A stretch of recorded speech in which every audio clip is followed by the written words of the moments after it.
Hello friends, my name is Jitendra Chaudhary and welcome to all of you to ITM classes. दोस्तों, आज का जो editorial लिया गया है this has been taken from the Hindu, और इसमें जो है मैं इस एडिटोरियल के थ्रू बहुत सारी चीज़ों के बारे में बात करने वाला हूं कि वैक्सीनेशन के टाइम पे, इस पेंडेमिक के टाइम पे, how this private companies are trying to make more and more profit, how poor people are not able to afford that expensive vaccine, and what is the role of the government. Government को क्या करना चाहिए, private sector की side में रहना चाहिए या public की साइड में रहना चाहिए, या कोई बीच का रास्ता अपनाना चाहिए सरकार को। इन सारी की चीज़ों पर मैं बात करूंगा, और एडिटोरियल के थ्रू मैं ये भी बात करूंगा कैसे प्राइवेट सेक्टर और पब्लिक सेक्टर के बीच में कन्फ्लिक्ट चलता है, सरकार को कौन सी चीज़ पे जो है ज़्यादा ध्यान देना चाहिए। तो इसको लिखने वाले हैं मिस्टर अरुण मायरा।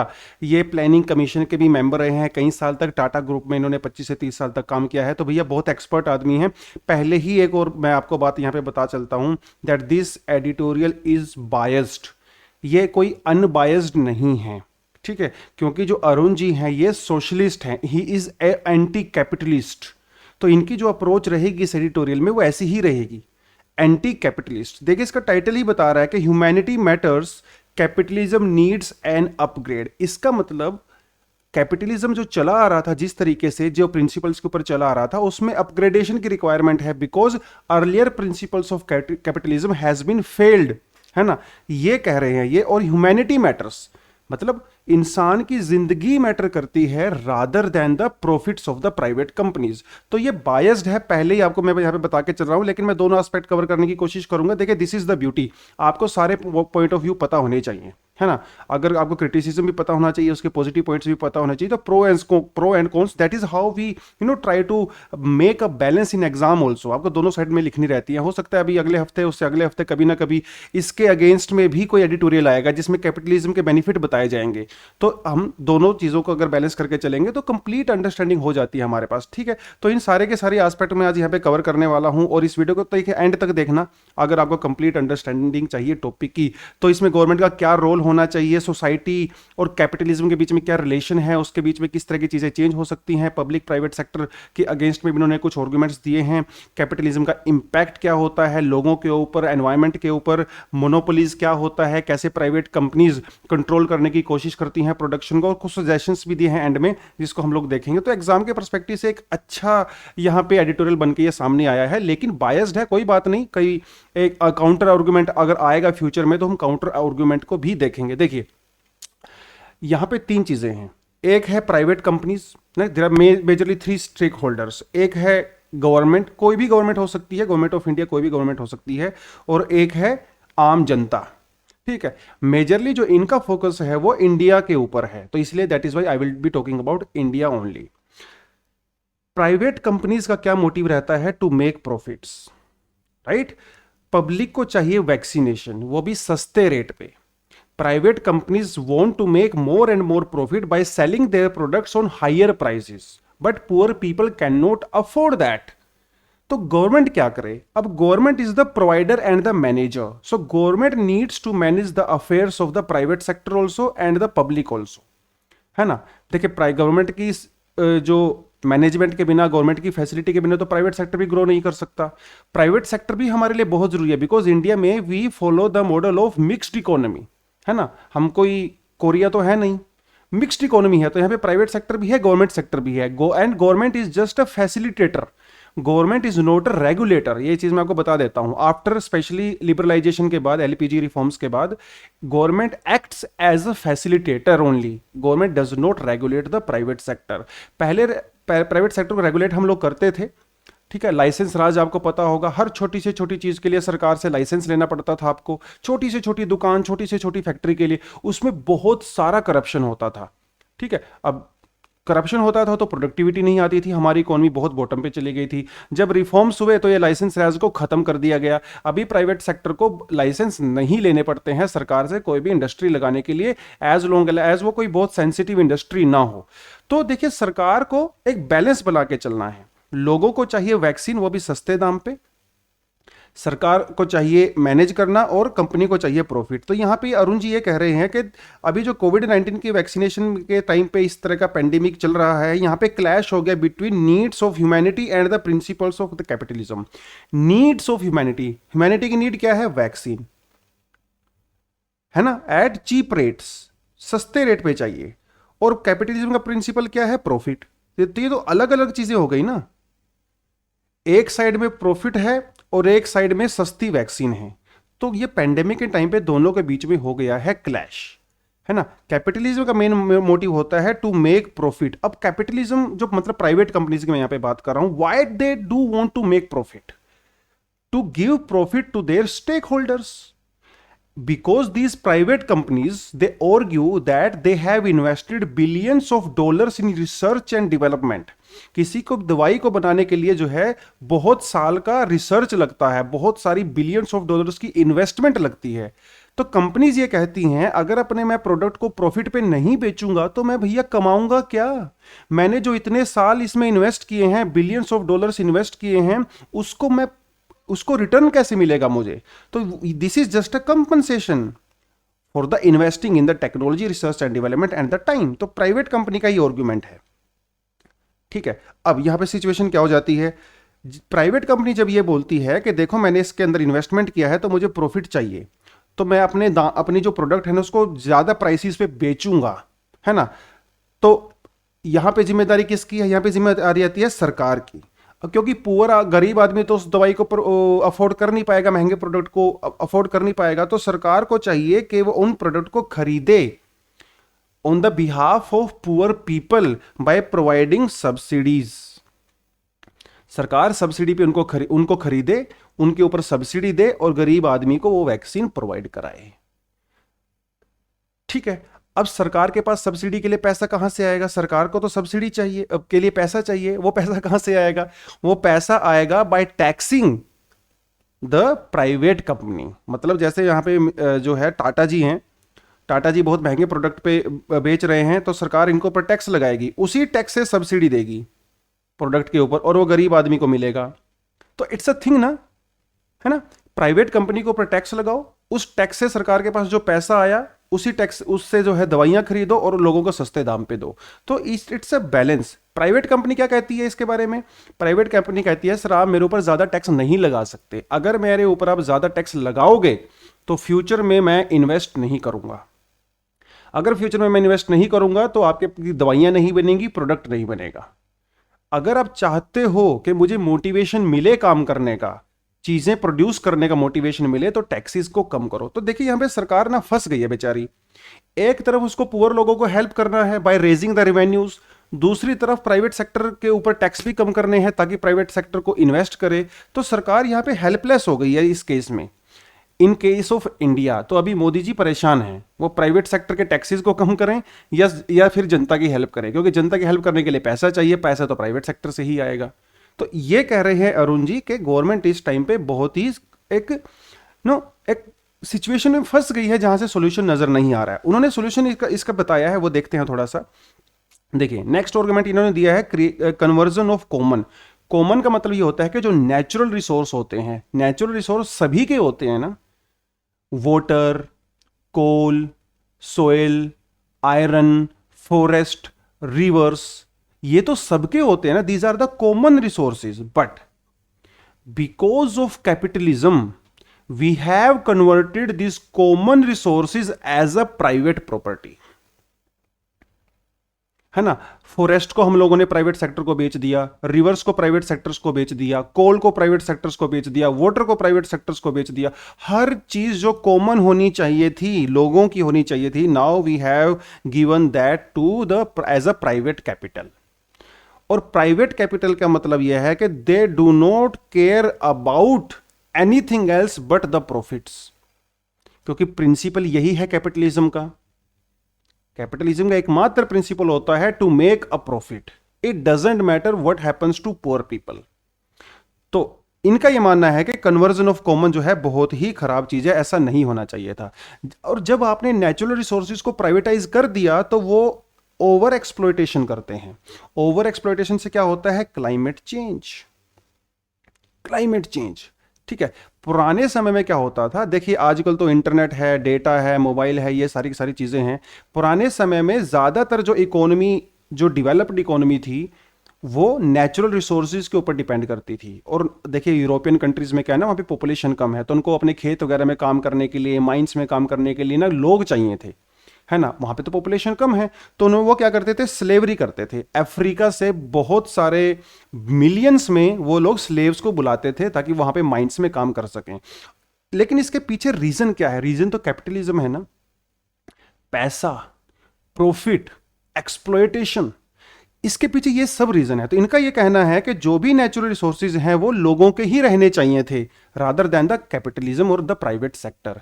जिस दिन आपने प्राइवेट सेक्टर को ये सारी की सारी चीजें बेच दी, जिस दिन आपने लोगों के सोर्सेज को प्राइवेट रिसोर्सेज बना दिया, उस दिन स्लेवरी पैदा हो गई, उस दिन नेचर का ओवर एक्सप्लॉयटेशन हो गया, क्लाइमेट चेंज हो गया। वो सारी की सारी चीजें यहां से शुरुआत होती हैं according to the mister Arun ji, है ना, जो कहीं ना कहीं सही भी है, गलत नहीं है, सही भी है कहीं ना कहीं, है ना।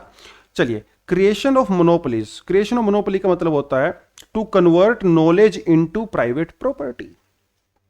नॉलेज, आज के समय में जो दुनिया में इकोनॉमी है, it is called knowledge based economy. Knowledge, जैसे अब किसी दवाई को बनाने में आपकी नॉलेज लगती है, रिसर्च लगती है, डेवलपमेंट लगती है। किसी म्यूजिक को बनाने में आपकी नॉलेज लगती है, कोई बुक लिखने में आपकी नॉलेज लगती है। वो आपकी नॉलेज है ना, वो आपकी नॉलेज है। पहले पहले क्या होता था, लोग ना कुछ चीज प्रोड्यूस करते थे, मान लिया आपने कोल निकाला तो वो आपकी प्रॉपर्टी हो गई, है ना। यहां पे क्या है, मॉडर्न समय में नॉलेज को प्राइवेट कर दिया गया है। पहले पुराने जमाने में क्या होता ना, वो ग्रंथ लिखते थे, ऋषि मुनि ग्रंथ लिखते थे वो, और वो सभी के लिए लिखते थे, ह्यूमैनिटी के लिए लिखते थे, है ना। उसके ऊपर कोई अपना अधिकार नहीं जमाते थे कि देखो ये बुक मैंने लिखी है तो मेरी ही रहेगी, है ना। अगर किसी को पढ़ना है तो पहले मुझे पैसे दो। सभी के लिए लिखते थे। That is called a human service. आजकल क्या है, अगर कोई भी किसी चीज को प्रोड्यूस कर रहा है, चाहे वो कोई बुक हो, चाहे वो कोई म्यूजिक हो, चलो ये तो अलग बात होगी, इसमें तो ह्यूमन हेल्थ इमरजेंसी नहीं है, बात कर रहे हैं यहाँ पे दवाइयों की। अगर कोई कंपनी कोई ड्रग्स प्रोड्यूस कर रही है तो वो चाहती है कि उसको बनाने का राइट उसी के पास रहे, कोई और उसको ना बना सके। तो they are converting knowledge into private property. Companies का यह कहना है, प्राइवेट कंपनीज का यह कहना है, क्योंकि हमने इसमें इन्वेस्ट किया है, टाइम दिया है, तो इसलिए हमारे पास होना चाहिए इसका अधिकार बनाने का। That is the thing. Intellectual property right इसको बोलते हैं। जैसे जैसे मान लो ये आईपैड समझ लो, ये मेरी प्रॉपर्टी है ना, this is my property, but this is physical property. अब मैंने अपने दिमाग से कोई बुक लिखी, अपने इंटेलेक्ट का यूज करके कोई बुक लिखी, that is my intellectual property, है ना। अरिजीत सिंह ने कोई म्यूजिक बनाया, अपने दिमाग से बनाया, that is intellectual property of Arijit Singh. इसी तरह से जो दवाइयां होती हैं ना, जो कोई एड्स की दवाई है या कोविड की दवाई है, कोई भी दवाई है, वो भी एक इंटेलेक्चुअल प्रॉपर्टी होती है उन कंपनीज की, क्योंकि उन्होंने उसमें रिसर्च किया है, डेवलपमेंट किया है, बहुत पैसा भी लगाया है ना। तो ये इंटेलेक्चुअल प्रॉपर्टी राइट इसको बोलते हैं। इंटेलेक्चुअल प्रॉपर्टी राइट की वजह से मोनोपोली क्रिएट हो गई है, मोनोपोली क्रिएट हो गई है ना।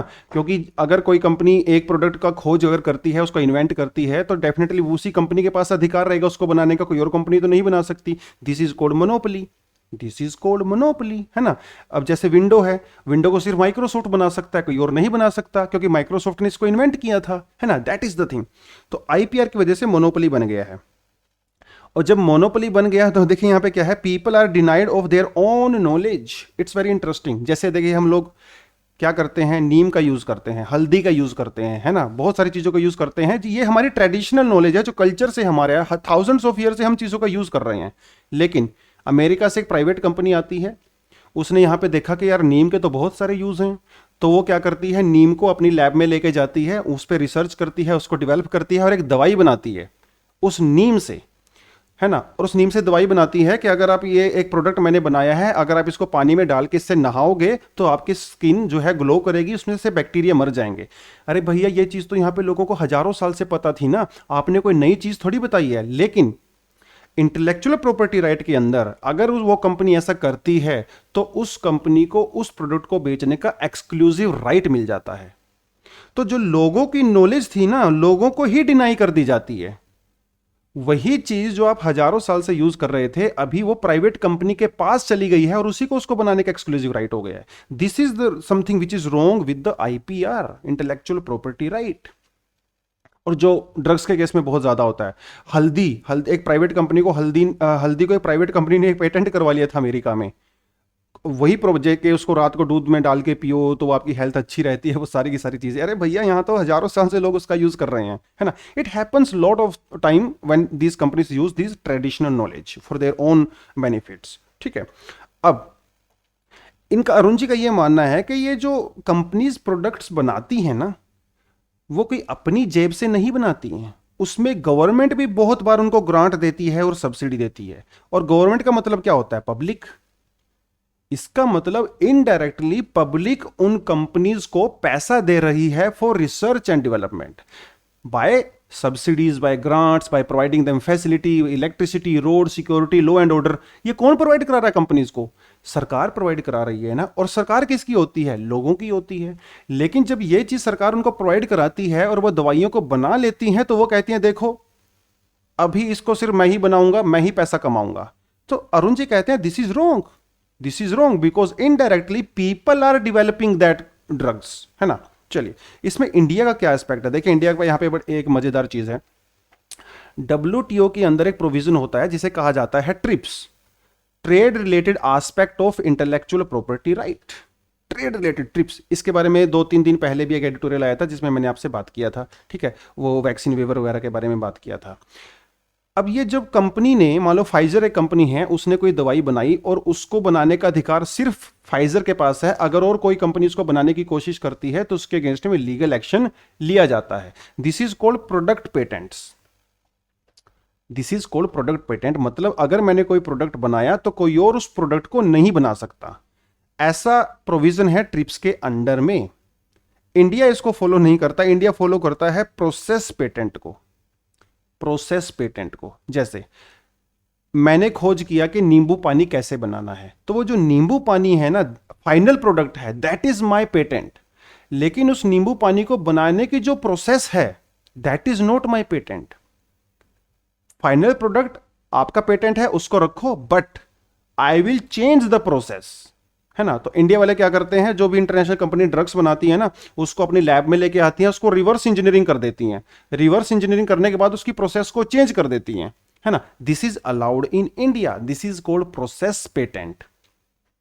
तो इंडिया इसी वजह से डब्ल्यूटीओ के अंदर और जब ट्रेड रिलेटेड जो डिस्प्यूट्स होते हैं, इंडिया को जो वेस्टर्न कंट्रीज हैं वो ब्लेम करती हैं कि इंडिया ने उनका बिजनेस चौपट कर रखा है। क्योंकि इंडिया में आपको पता है बहुत सारी कंपनीज हैं ड्रग्स बनाने वाली, है ना। जेनरिक ड्रग्स बनाती हैं, सस्ते दाम पे बनाती हैं, मास स्केल पे बनाती हैं।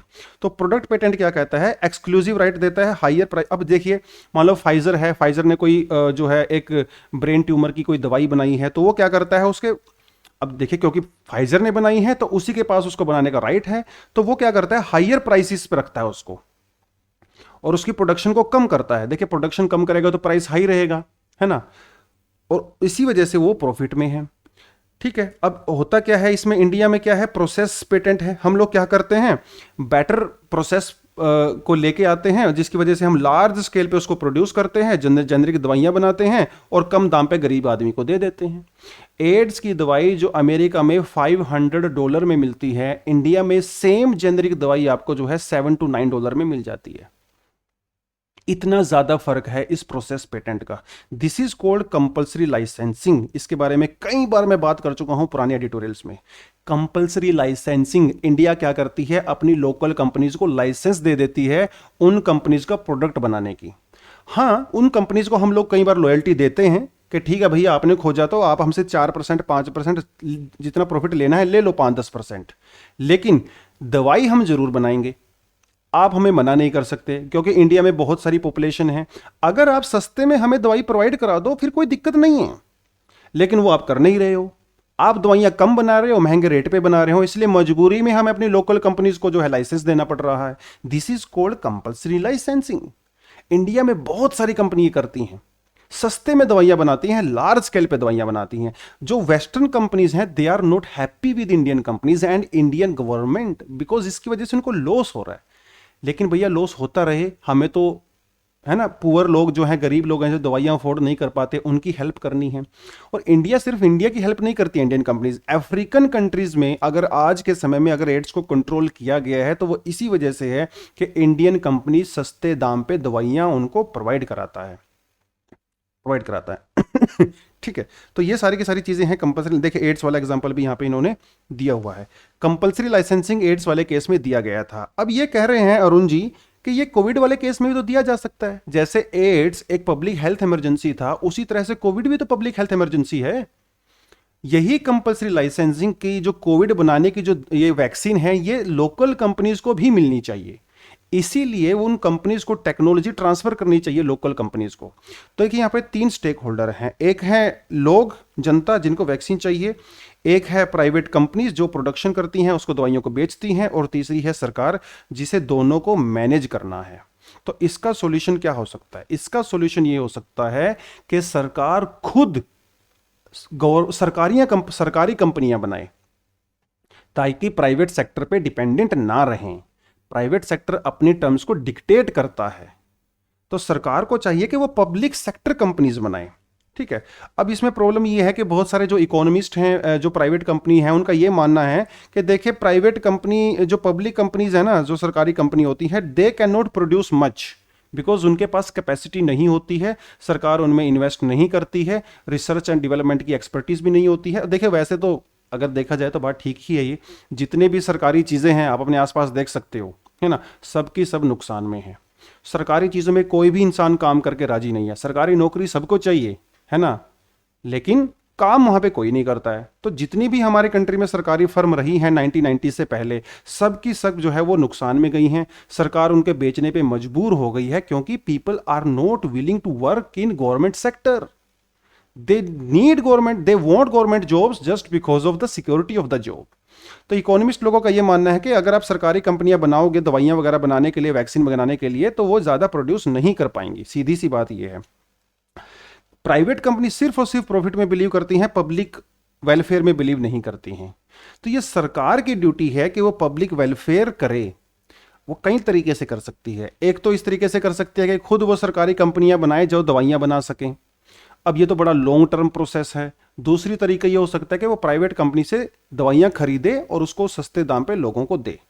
ये चीज हो सकती है। तो कोविड-19 के टाइम पे क्या है, कोविड-19 के टाइम पे इसने जो है, कोविड-19 crisis has revealed the inadequacy of the capitalism to fulfil social needs.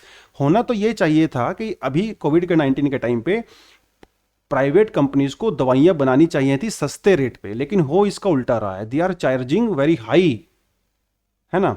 तो capitalism is failed according to mister Arun. ठीक है, तो इन्होंने ये बात बोली है। If capitalist enterprises are not willing to fulfill the public purpose, government must create more public enterprise to provide public goods in equality to। देखिए वही बात कर रहे हैं कि अगर सरकार प्राइवेट कंपनी फुलफिल नहीं कर पा रही है तो ज़्यादा से ज़्यादा सरकारी फर्म लगाओ। हालांकि आपको मैंने बता दिया उसके अंदर एफिशिएंसी वगैरह नहीं रहती है, लेकिन अरुण जी का ऐसा मानना है कि ऐसा होगा। देखिए रशिया के अंदर सरकारी फर्म थी, रशिया के अंदर प्राइवेटाइजेशन नहीं था, रशिया जो है वो कंप्लीटली डिस्ट्रॉय हो गया। चाइना के अंदर भी ऐसा ही था, चाइना ने मजबूरी में जो है वो प्राइवेट सेक्टर को इन्वेस्ट करना पड़ा। आज के पुराने समय में जो भी कंट्री के अंदर जो है सरकारी डिपार्टमेंट ज़्यादा डोमिनेट करते थे, वो सब की सब कंट्रीज जो है नीचे चली गई, उनका जो है जीडीपी ग्रोथ नीचे चला गया, because people are not willing to work in government sector. इसीलिए उनको प्राइवेट सेक्टर में जो है इन्वेस्ट करना पड़ा बाद में। चाइना को आपको पता ही है। With artificial intelligence algorithms in the social media, capitalist enterprise are able to manipulate human minds. देखिए सीधी सी बात है, आजकल आर्टिफिशियल इंटेलिजेंस का जमाना है, तो प्राइवेट कंपनी क्या करती हैं, आपको गूगल पे एड्स दिखाती हैं, यूट्यूब पे एड्स दिखाती हैं, आपके डिसीजन को चेंज कर रही हैं। मतलब पहले आप आपको जो चीज़ों की ज़रूरत होती थी वो आप खरीदते थे, अभी प्राइवेट कंपनी आर्टिफिशियल इंटेलिजेंस का यूज़ करके पहले उस ज़रूरत को क्रिएट करती है, आपको लगातार एडवर्टीजमेंट दिखा दिखा के, और फिर उसी को बेचती है ना। तो ह्यूमन माइंड्स को भी मैनिपुलेट किया जा रहा है for the profits through these big these corporates and IT companies जैसे फेसबुक, अमेजोन, यूट्यूब, है ना। बहुत सारी कंपनीज आपको मैनिपुलेट करती हैं। तो ये सारी की सारी चीज़ें जो हैं अरुण जी ने यहाँ पे बोली हैं। तो डेफिनेटली फ्यूचर में अगर कोई काउंटर आर्गुमेंट अगर आता है एडिटोरियल का, तो वो बहुत शानदार रहेगा, जिसमें प्राइवेट सेक्टर की साइड भी रखी जाएगी, है ना। तो हम लोगों को दोनों साइड देखनी है, प्राइवेट की भी और सोशलिस्ट वाली भी, है ना। तो ये सारी की सारी चीज़ें हैं। वे फोर्ड में इन्होंने सिंपल सी बात बोली है कि that money has become the supreme measure of the success. देखिए आज के समय में जिसके पास पैसा है वो सक्सेसफुल है, जिसके पास पैसा नहीं है, चाहे उसको जितना मर्जी नॉलेज हो, भैया वो सक्सेसफुल नहीं है। सक्सेस का जो मेजरमेंट है ना, वो पैसा बन गया है आज के समय में। तो इनका ये मानना है कि जो विच इज रॉन्ग।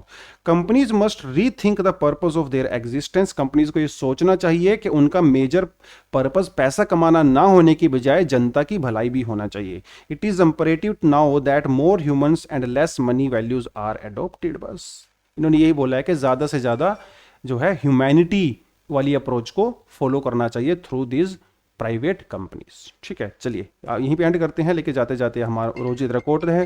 कोट क्या कह रहा है? कोट कह रहा है कि a dream doesn't become reality through magic, है ना, through magic, it takes sweat, determination and hard work.